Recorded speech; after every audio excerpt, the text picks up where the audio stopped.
અમે સુરત રહેતા હતા, આમાં પહેલાં વૃંદાવનમાં સોસાયટીમાં અમારી સામે બારણે.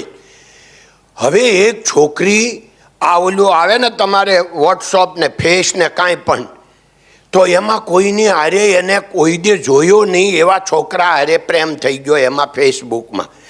અને હવે છોકરી 17 વર્ષની અને છોકરો મુંબઈ ઓલા અમદાવાદનો કોક. કારણ કે આ તો અમેરિકા સુધી બધે હાલે ને આ ફેસબુક, તો તમારું જ્યાં જવું હોય ને એને તો બધા અહીંયા જ લાગે આપણા ઘરમાં જ. તો હવે એ બેયને પ્રેમ થઈ ગયો ને પછી મળ્યા, ક્યાં મળ્યા કાંઈક નહીં. જેવા એના 18 વર્ષ આજે પૂરા થાય, 2 જણાએ કોર્ટમાં લગ્ન કરી લીધા. અને છોકરો કોણ હતો ખબર? અમદાવાદ ઝૂંપડપટ્ટીમાં રહેતો હતો. હવે ઝૂંપડપટ્ટીમાં છોકરો રહે અને એની માં આ લોકોને ગયા, એની મમ્મીને જોઈ હોય ને તો તમને ખબર પડે માછલા વેચવાનો ને આવો બધો ધંધો કરે. હવે એના છોકરા હારે આપણી ડૉક્ટરની છોકરીને પ્રેમ થઈ ગયો. હવે આ લોકો ત્યાં ગયા તો મને કહે તમે અમદાવાદ જવું છે તો સપોર્ટ આપો. એટલે મેં અમદાવાદ પોલીસ કમિશનરને ફોન કર્યો કે સાહેબ આપણા મિત્ર હતા, કે આને તમે સપોર્ટ આપો ને ત્યાં નકર તો એકલા જવાય નહીં. એ લોકો કાંઈ લગ્ન થઈ ગયા હતા એટલે આપણે કાંઈ કરીએ કે નહીં. એટલે એને પીઆઈને હારે મોકલ્યા, પોલીસની ગાડી, અને એ ઝૂંપડપટ્ટીમાં એને ઘરે ગયા. હવે હું હિપ્નોટિઝમ છોકરી ઉપર થઈ ગયું હોય, આ અજ્ઞાનતાની વાત કરું છું. 18 વર્ષની ઉંમરે શું પ્રોબ્લેમ આવે એ તમને સમજાવું છું. તો ન્યા ગયા ને, તે છોકરી હતી, છોકરો હતો, બધા હતા. આમ આપણને જાય તો ઉલટી થાય એવી જગ્યા. હવે છોકરીને કેવો આંધળો પ્રેમ થઈ ગયો. અને ન્યા બધા ગયા તો છોકરીએ પોલીસની હાજરીમાં કહી દીધું કે મેં અહીંયા લગ્ન કર્યા છે, મને અહીંયા ગમે છે. એના પપ્પાને કે મારે તમારે હારે નથી આવવું. હવે એના પપ્પાની એકની એક દીકરીઓ, કોઈ ભાઈ નહીં, બે એકની એક હતી. હવે હું તમને કહું, એને તો એમ લાગે ને કે અત્યારે મને ઓલામાં આભ તૂટી પડે તો મારે હવે જીવવું જ નથી. કોઈ પણ બાપાને આવું થાય ને. કારણ શું છે કે દીકરી હોય કે દીકરો હોય, કાળજાનો કટકો છે મા બાપ માટે. અને એટલે આપણે કવિતા એક આવે છે ને, ઓલો જ્યારે કાળજા કેરો કટકો મારો ગાંઠથી છૂટી ગયો, લૂંટાઈ ગયો મારો લાડ ખજાનો. આ લાડ ખજાનો છે. કવિ કોણે ગાયું છે ભાઈ? કવિ કાગનું છે આ. તો આ કવિ કાળજા કેરો કટકો, કાળજાનો કટકો છે દીકરીને દીકરા. હવે કાળજાનો કટકો જ્યારે આવું કાંઈ કરે ત્યારે કેટલું દુઃખ થાય. કારણ કે આ દુનિયામાં કોઈ દે આપણે વિચાર્યું જ નથી. અને તમે તો વિચાર્યું જ ન હોય, કારણ કે તમે અનમેચ્યોર છે. તમે માની બેઠા છો કે અમે મેચ્યોર છીએ. તમને બધાને અત્યારે એવું છે કે અમને બહુ બધી ખબર પડે છે. આ ઉંમરે એવું જ હોય. હમણાં સાહેબે વાત કરી હતી ને, એમ દુનિયા બદલ ડાલેંગે. અત્યારે તો એવા સપના હોય કે આ કાંઈ વડીલોને ખબર જ નથી પડતી. એટલે ભાઈ વડીલોને ખબર પડી તો તમે મોટા છે, અને મોટા કેવી રીતે થાય એને ખબર ન પડે તો? વડીલોને સમજણ ન પડતી હોય તો મોટા કેવી રીતે થયા? તો મોટા વડીલોને તો સમજણ પડે, પણ અત્યારે આ ઉંમરનો એમાં તમારો દોષ નથી કોઈનો, ઉંમરનો દોષ છે કે આ વડીલોને કાંઈ સમજણ નથી પડતી. હું આમ કરી નાખીશ ને તેમ કરી નાખીશ ને, બધું બહુ બધા સપના હોય. અત્યારે આપણને સાંજ સુધીમાં એક દિવસમાં કેટલા વિચારો આવે? કેટલા આવે? એ સાચી વાત છે. એ બેને જવાબ આપ્યો, એનું વાંચન છે. કૃષ્ણકાંત ઉન્નડકરે હમણાં એક લેખ લખ્યો હતો, એમાં લખ્યું હતું 60,000 વિચારો આવે. પણ મેં 6,500 સાંભળ્યું છે એવરેજ. એટલે 60,000 સાચા કે 6,500 સાચા એ ખબર નથી. હજી હું કન્ફ્યુઝ છું. સાહેબ તમારા હિસાબે કેટલા હશે? 3 સેકન્ડે. ઓલું કોમ્પ્યુટર હોય તો કાઢો ને, કેટલી સેકન્ડ આખા દીને ભાંગ્યા 3 કરો, હમણાં જ આવી જાય. એટલે જવાબ આવે તો કહેજો, અમે બીજી વાત કરીએ છીએ. એટલે ભાઈ તો 60,000 હાસા હશે, 28,800. કોક બહુ વિચારો કોઈ 1.5 સેકન્ડે આવતા હશે. પણ તમે ઉભા રહ્યો, તમે રાતના હોત ને ગણ્યા ને, 16 કલાકના ગણો ને એટલે 20,000 થઈ જાય ને, 15-20,000 જે છે તે. પણ ટૂંકમાં આટલા વિચારો આવે છે આપણને રોજ. અને તમને જાણીને હવે નવાઈ લાગશે કે આપણને 1 મિનિટ પછી કયો વિચાર આવવાનો એ ખબર નથી. અને આપણે આપણી જાતને માનીએ છીએ કે આઈ એમ સમથિંગ. આપણે કાંઈ નથી અને માની બેઠા છીએ આઈ એમ સમથિંગ. એટલે અમારી કંપનીનું સેન્ટેન્સ છે I am nothing but I can do anything. I can do એટલે કોન્ફિડન્સ છે, એ સમથિંગ નથી. આઈ એમ નથિંગ એટલે આપણે સમથિંગ નહીં રહેવાનું. ભાઈ હું કાંઈ નથી પણ હું કાંઈ પણ કરી શકું છું. હવે તમારે કાંઈ કરવું હોય, અત્યારે સપના હોય, આવા બધા વિચાર, તો પહેલાં સમજી લો કે એમાં ક્યાંય ભણતર કામ આવવાનું. તમારે જે કાંઈ કરવું છે એમાં તમારું ભણતર ક્યાંય કામ આવવાનું નથી. હા 15% આવે. ભણતર એટલે શું? આપણી ગાડીની લાઇટ, કારની લાઇટ હોય ને, એ લાઇટ એટલે ભણતર. કે તમારે આખો દિવસ ગાડી ચલાવવી હોય તો ક્યાંય લાઇટની જરૂર પડે? ન પડે. એટલે ગાડી ચલાવવામાં કાંઈ લાઇટની જરૂર નથી, પણ રાત પડે તો પડે. એમ ભણતર છે ને, એ સંકટ સમયમાં કામ આવે. બાકી તમે એમ કહો હું ભણ્યો એટલે મારો ધંધો સેટ થઈ જાય, એ વાત ખોટી. બિલ ગેટ્સને તમને બધાને ખબર છે ને કે બિલ ગેટ્સને કોલેજમાંથી કાઢી મૂક્યો તો સસ્પેન્ડ કર્યો હતો બિલ ગેટ્સને. કોલેજને લાયક નહોતો. કારણ શું છે કે એ ધૂની હતો, એને કંઈક બીજું મગજમાં હાલતું હતું. અને ભણવાનું હોય સિલેબસમાં. સિલેબસ દુનિયામાં કાંઈ જ નથી આવતું. સિલેબસમાં ભણવાનું. હવે ઓલાને સિલેબસની આરે કાંઈ લેવા દેવાનું હતી, એટલે એને નવું કરવું હતું. એટલે આજે સોફ્ટવેરનો રાજા ને દુનિયાનો નંબર 1 પૈસાવાળો બની ગયો. કેમ કે એની પાસે, એટલે એ પોતે બોલ્યો તો, હું કહું એટલે નહીં, પોતે બોલ્યો તો કે મને કોલેજમાંથી કાઢી મૂક્યો, મને કાંઈ આવડતું નહોતું, એટલે આજે હું કંપનીનો માલિક છું.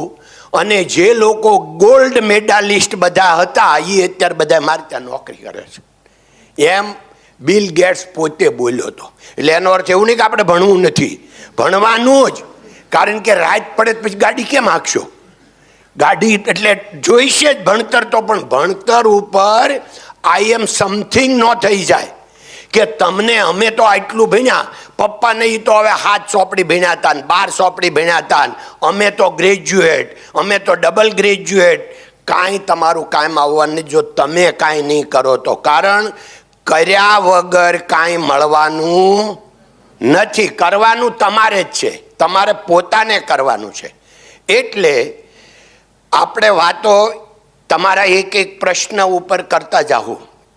એટલે તમારે સતત પ્રશ્ન, ઓછામાં ઓછા તમે લોકો અત્યારે કદાચ 80-90 જણા હશે, મને એમ છે કે હોય એમાં 50 પ્રશ્ન આવવા જોઈએ. મને જે આપણે ભાઈને પ્રશ્ન ન પૂછો, ભદ્રાયુભાઈને, તો એ વાત યોગ્ય નહીં. કારણ શું છે કે હું બોલું ને એટલે બધે જાઓ મને ખબર હોય. જો પ્રશ્ન ન આવે ને, મોરારી બાપુ એમ કહેતા કે એક ગુરુજીએ એના શેલાને પૂછ્યું, રામાયણ ભણાવી પછી કે હવે એક કોઈ તારે પ્રશ્ન છે? તો શેલાએ કીધું ના બધું એકદમ સમજાઈ ગયું. ગુરુજીએ માથું કૂટ્યું કે ભાઈ ફરીને પછી એને રામાયણ ભણાવ્યું. તો કે હવે થોડા પ્રશ્ન થાય છે. પછી 3જી વાર, 4થી વાર, પછી જ્યારે 5મી વાર ભણાવ્યું ત્યારે એને કીધું હવે તો એક લાઈને પ્રશ્ન ઊભો થાય છે. કારણ કે કાંઈક સમજણ પડે તો પ્રશ્ન થાય ને. એટલે પ્રશ્ન ન થાય એમાં અમને પીડા છે કે અમે આ લોકોને કાંઈ સમજાવીએ ક્યાં? અમારી વાત આ લોકો સમજ્યા? બાકી જો વાત સમજાય તો તમને પ્રશ્ન થાય. બીજો પ્રોબ્લેમ એ હોય પ્રશ્ન પૂછવાનો કે બધાને એમ થાય કે હું પ્રશ્ન પૂછીશ ને તો બધાને એમ થાય આને આટલું નથી આવડતું. પણ કોઈને નથી આવડતું. આમાં ક્યાં કોઈને કંઈ આવડે છે? બધા માની બેઠા છે કે મને બહુ આવડે છે, મને બધું આવડે. એટલે MBA કહેવાય ને, મને બધું આવડે, એને MBA કહેવાય. એટલે આ બધા MBA છે, મને બધું આવડે, કોઈને કાંઈ આવડતું નથી.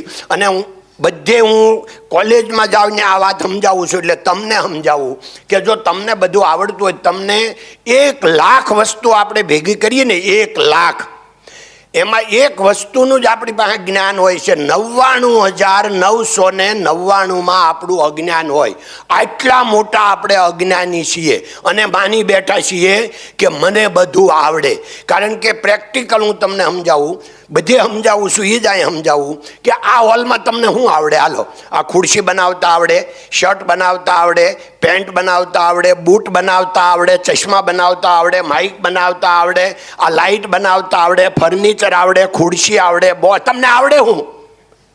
કાંઈ નહીં. તમે હવે તમને છે ને આખા જ્યારે શહેરમાં ફરતા હશો, ઘરેથી બારે તમને નજર થાય, એટલે આ મને આવડે, એટલે હાથ ન આવડે, એટલે આ મને આવડે, હાથ ન આવડે, એટલે મારામાં કાંઈ નથી. તો એ હવે ખબર પડશે કે આઈ am nothing. I am nothing એટલે શું? કે મને કાંઈ આવડતું, જેને આવડે ને એ કોઈ દે આગળ આવે નહીં.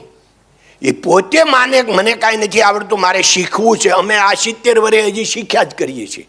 એટલે આપણે પ્રગતિ થાય. પ્રગતિ માટે તમારે રોજ શીખવું પડે. You can. એટલે આ માઇક બનાવતા નથી આવડતું, પણ જો તમે 1000 દિવસની ટ્રેનિંગ લો, યુ કેન, તમે બનાવી શકો. ભાઈ તમને બૂટ બનાવતા નથી આવડતા, 1000 દિવસની ટ્રેનિંગ લો, તમને બૂટ બનાવતા આવડી જાય. ખુરશી બનાવતા નથી આવડતી, 1000 દિવસની ટ્રેનિંગ લો, આવડી જાય. તમારે જે કોઈ બિઝનેસમાં જવું હોય, જે કોઈ બિઝનેસમાં ઓછામાં ઓછી 1000 દિવસની તાલીમ લેજો. હીરામાં જવું હોય, કાપડમાં જવું હોય, દુનિયાના પડમાં, એન્જિનિયરિંગ, કોઈ પણ લાઈનમાં, પણ અધૂરું કોઈ દે કાપતા નહીં. જેટલા અત્યારે અમારો 50 વર્ષનો ધંધાનો એ અનુભવ છે કે જેટલા લોકો ટ્રેનિંગ વગર આવ્યા એ બધા ઊંધા પીડ્યા છે. પહેલાં વરહદી બહુ સારું લાગે, ઓલો છોકરો આવે એટલે બાપા ધૃતરાષ્ટ્ર થઈ ગયા હોય. ધૃતરાષ્ટ્ર એટલે ખબર ને, આંધળા, પુત્ર મોહમાં આંધળા થઈ જાય બાપા. એટલે કે મારા છોકરાને બધું આવડે, મારો છોકરો બહુ હોશિયાર, બહુ બ્રિલિયન્ટ, કારણ કે એની કરતાં તો બધું ભણીને આવ્યો હોય એટલે ઇંગ્લિશ સારું બોલે.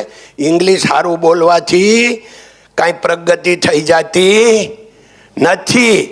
અને તમે કદાચ સારી અમેરિકન ઇંગ્લિશ બોલો કે યુરોપિયન ઇંગ્લિશ બોલો, એમાં કાંઈ વળવાનું. તમે કાર્ય કેવું કરો છો, કામ કેવું કરો છો. દુનિયામાં, આખી દુનિયામાં કોઈ કોઈને રૂપને નથી પૂછતું, કોઈની હાઈટને નથી પૂછતું.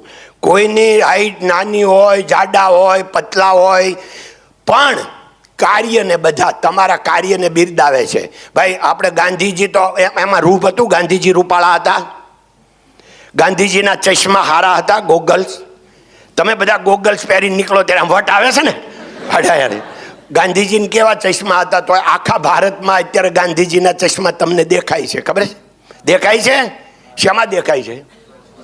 જોયું ને, આવડી ગયું ને બધાને. કેમ? ગાંધીજીના કાર્યો. ગાંધીજી મહાન એના કર્મોથી છે. આપણે મહાન આપણા કર્મથી બનવાનું છે.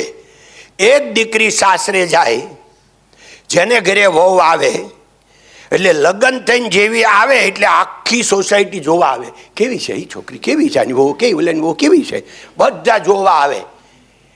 પછી એક વરસ થાય ને એટલે બધા પૂછે, કેવું છે તમારી વહુનો સ્વભાવ કેવો છે? પછી કોઈ ન પૂછે કે રૂપાળી કેવી છે. રૂપાળી રૂપ તો એક વરસ જ હાલે. પછી તો જો એની હાવું એમ કે જવા દો ને ભાઈ, વઢકણી છે, એ ગઈ વાત. પછી રૂપાળી ગમે તેટલી હોય, રૂપની કોઈ કિંમત નથી. હું તો એમ કહું, તમે કોઈ દે મેકઅપ કરતા નહીં, કોઈ દે, કોઈ જરૂર નથી. મેકઅપ આપણી પર્સનાલિટી છે, આપણી. લોકો આપણને આપણા કાર્યોથી ઓળખે. અરે મેકઅપથી જો ઓળખે તો આ તો મેકઅપની કિંમત થઈ, આપણી હું મેકઅપની કિંમત થઈ. હું કોલેજમાં કહું છું, પપ્પાના પૈસે મર્સિડીઝ લઈને વિદ્યાર્થી કોલેજમાં જાય ભણવા, એના કરતાં પોતાની કમાણીની સાયકલ લઈને જાય ને એ વિદ્યાર્થી મહાન છે. પપ્પાની મર્સિડીઝ, એમાં તમારું શું ભાઈ? બાપને પૈસે હું લીલા લહેર, બાપને પૈસે લીલા લહેર, બીપીએલ. તો આ આપણા માટે નામોશી છે. અને તમે કહો આવું થાય? થાય. અમે હમણાં ધોળકિયા કુટુંબના 300 જણા ગયા હતા દમણ રિસોર્ટમાં 3 દી. તો આ જે અહીંયા છે બધા સાક્ષી છે, બધાને ખબર છે. એમાં 3 છોકરા એવા હતા કે અત્યારે ચાલુ કોલેજે બોલો કમાણી કરે છે. પ્રતાપગઢવાળા 2 છોકરાઓ એક ટાઈમ કોલેજ જાય અને એ લોકો 12મા ધોરણના વેકેશનમાં હીરા ગણવા શીખી ગયા. અને એક ટાઈમ હીરામાં આવે છે 15-17 હજારનું, 2 છોકરા કામ કરે છે, 15 થી 17 હજારનું. એ મહાન છે. ચાલુ કોલેજે 15-17 હજાર કમાવા મળ્યા, એ મહાન છે. એક છોકરો છે એ બીજે ટ્યુશન કરે છે, 3 છોકરા કમાતા નીકળ્યા અમારા કુટુંબ જેથી ગેધરિંગ થયું, એ મહાન છે.